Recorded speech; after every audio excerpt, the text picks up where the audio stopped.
So what do you do to make a successful date? Or do you enjoy dating? Are there things that you do that help in dates? I remember years ago when I was that age, I didn't really enjoy dating, but maybe you do. Um, I'd like to present just a few ideas that I had about successfully dating. And this is not a complete list, of course. It's just a few things and some of my thoughts about what to do as you're in that age, you're ready to take the next step with a young lady. Um, I know through high school, I was always very focused on not so much dating, but I think it's a good thing to be socially active and to not necessarily date, but to go on dates in groups, not tie yourself down to one relationship, but get to know a lot of people and a lot of different things. I know one of my sons right now, that's what he kind of did through high school. He got involved really seriously with one girl. She was his girlfriend. And now he's been away for a while, but when he gets home, I know her expectation was that they would go and get married. And he's like, hey, wait a second here. I haven't had a chance to go and date any other people. This might be the right person for me, but I wouldn't know because I haven't really dated anybody else or gotten to know anybody else. So, dating just one-on-one before 16, I don't think is a good idea. Getting attached to one person, even through high school after you're 16. Go out, meet lots of people, make lots of friends. So that's number one. Number two, I think as a young man, you need to have a plan. Sit down, think about what you enjoy, think about a life plan, think about the progress you want to make in life and what your goals are. Show somebody, hey, I've saved money. The car I'm driving is paid for, it's mine. Show them you know how to work, how you know how to save money, you know how to hold down a job. You have goals, you have drive, you have ambition in life. That's something a young lady is looking for. She's not looking to settle down for the first guy that comes and shows any interest in her. Or if she is, that's not the lady for you. Number two, be very cautious with physical involvement. Set very specific boundaries in your physical relationship with a young lady. And of course, one of those boundaries is having no sex before marriage. And you say, well, why is that? That's an old school thought. That's outdated. No, it's not. It's a law from God and it will never expire. There's no expiration date on any of this stuff. Just think about this. Let's say someone's willing to have that intimate kind of relationship with you before marriage. What's to stop that person to having that same kind of relationship with others after your marriage? And so you get married, well, probably nothing. You know, if they see an opportunity, they'll be gone, and this is more appealing than my day-to-day life. Not good. So if they're willing to have sex with you before marriage, probably not going to stop having that desire after marriage. Another reason is that you're trying to make one of the most important decisions in your life, and you have to have all of your rational mindset and abilities to help you make that decision. What happens when you have that intimate kind of relationship with somebody? It creates a very emotional attachment, which clouds your judgment making abilities. And this attachment makes it so you're basing your relationship on the physical, the sex, and not really the love that you're looking for or the compatibility that you're looking for. It's kind of like, you know, what would it be like if a pilot was flying through the clouds or in stormy weather and he was not allowed to use any of his instruments?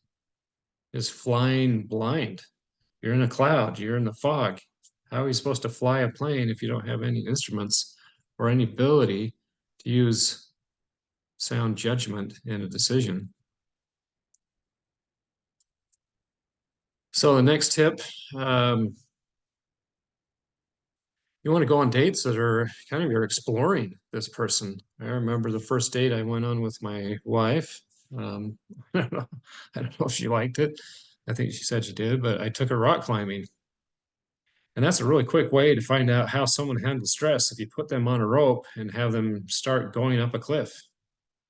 Uh, is I'm going to break a fingernail kind of woman. I'm going to have a breakdown because this is kind of scary. Or is this someone that can handle their fears, handle stress in a difficult situation and still, you know, have a good time? I think a movie is a great idea. Oh, I'm sorry. Actually, a movie is a terrible idea. I think you just sit there, you don't get to know anything about them. But a dinner, I think that would be a great thing. You sit down there, you eat, you talk about different things that they enjoy and they don't enjoy, and get to know them as a person.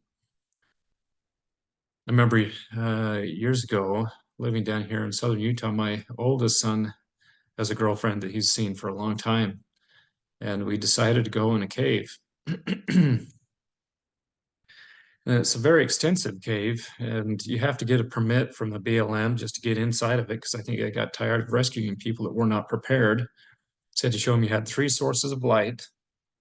You had a map. So in this case, they had mapped out the previous people that originally set up the routes. They would go through and they would mark the different routes with this construction tape that they would hang from the ceilings, from the ceiling, and you'd follow a different colored tape uh, to make sure you stayed on the right course. And it was somewhat technical. We should have brought ropes. It was very steep in sections, getting down at the bottom, and slippery in some cases. It was kind of like a big U shape. You could go in the entrance, go down to the big great room, and then hit the bottom, and then come up another path through the exit. And we've been in there, it seemed like for hours. And I could tell that this gal my son was dating was getting, well, she was uptight. But I thought to myself, now we're going to find out what kind of person she is made of inside. And if this facade that we all carry with us breaks down. And I was impressed. I have to say, I was impressed with how she acted. At one point, after been a few hours, you know, she turned to my son and said, "Do we even know where we're going?" And he said something like, "I don't know. I think we've been lost for hours." After a comment like that, he was just teasing with her. But you know, a lot of ladies could have had a breakdown, and it was a little bit stressful. I know I was feeling like, okay, I'm done. I want to be out of this cave. It's, after a while it stops being fun. But yeah, you get to know how someone is. Don't take him to a movie. It doesn't do any good. So like I say, what you're trying to find out is how they react in difficult situations. Take them to your cousins, your nieces and nephews' houses. Offer to watch your uncles or aunts' kids after they've had a long day at work. See how they act with kids. See how they act in difficult situations. See if they're willing to change a diaper.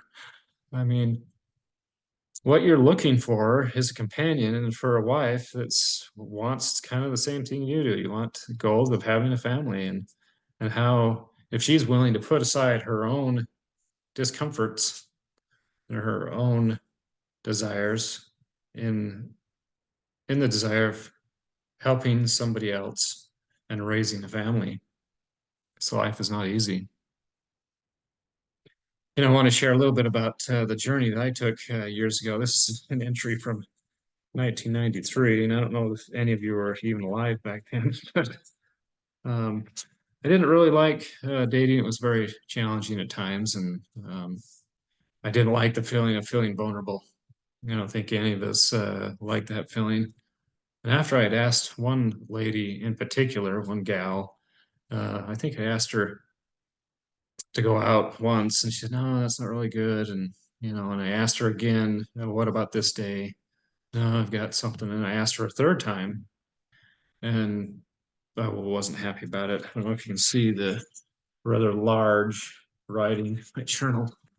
Basically said, I looked like a freaking desperate fool through this experience, and nobody likes feeling like they put themselves out there, and someone's just trying to be nice. Um, yeah.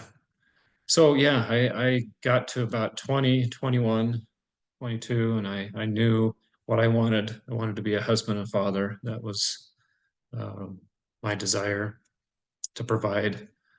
And so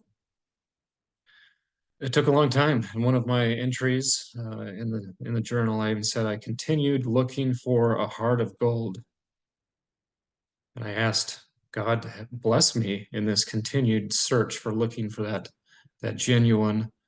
Uh, it's like hitting the mother lode or hitting the right vein of gold. And it wasn't too much longer after that entry. It was about a year and a half or so that I did find that person. I did find the person that became my wife. And the journey didn't stop there. There was lots of learning from there, but it was very interesting how we met. At the time, I was working for going through school. I was in college, the University of Utah, and I was working part-time, full-time in the summer to pay my way through school. And I was working on the sales floor at this furniture uh, showroom, and as a cashier. And a young lady comes up with her friend, and she was buying a VCR, if you know one of those. Anyway, uh, and yeah, I noticed her right away. She very attractive young lady, and so how do you suggest something when you're just taking money, taking a credit card, and helping her with that transaction? I guess I could have been more forward and asked, hey, do you need help installing that VCR? I didn't say anything. She left, and then it was very strange, very interesting. I think God's hand was in it. Her friend came back a few minutes later and said, I just have this feeling I needed to give you my friend's name and phone number. She said that she was talking about you on the way out, and I just felt like this is what I needed to do. And so tremendous blessing. I don't know what would have happened if her friend hadn't have listened and done what she felt like she needed to do. And so because of that, it took away a lot of the stress that you feel in a dating relationship. When you ask somebody out, you don't really know if they really want to go out or if they're just being nice. But at least I knew up front that there was some interest and desire from her to have a relationship. And I did find out after that she was a very special person. But how did I know that I had found the right person? Well, I had been through a lot. I'd been through a lot of other women and dating, and it is like you're a miner. How much of the mountain do you have to sift through to find that one gold nugget or even a flake? Sometimes it's not even a nugget, maybe just a little flake of gold. How many tons and tons of worthless rock do you have to go through to find that person? So let me leave you with that. I know that in some days it feels like pointless and it feels very discouraging. But if you turn that search over and have some help from God, He will help you find that right person. Thanks.